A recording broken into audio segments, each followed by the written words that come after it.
When you encounter these dark energies, it's really important to try to maintain your composure, you know, to maintain your high frequency so that you don't get entrained down.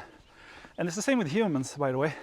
When you're interacting with humans, like a lot of them will try to pull you down if you're very light and high in your frequency, because they are not, and they get jealous and they're not used to that. If you're not careful, you get entrained down and you start feeling really low, and then you don't want to be with people because it feels like you're not having a good time anymore. But if you hold on to your frequency, and this is especially hard with people that are close to you, close family members and close friends, and people who have known you for a long time, okay?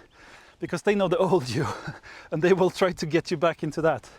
And if you're rising in consciousness and so forth, that can be a bit tricky. But if you pay attention to it and you maintain your frequency, so even though they might want to talk about a certain subject that doesn't resonate with you anymore, or might want to do certain activities that don't resonate with you anymore, whatever it is, you put up your boundaries and you don't go for it, okay?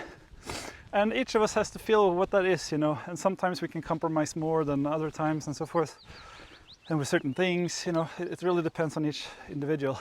That's the same thing when you're in a retreat. You can't tell these beings to go away, that you don't actually want to interact with them if they're really negative or too challenging for you or whatever. And there are mantras you could use. There are light languages. You can look into that, light language. There's a lot of videos about that on YouTube.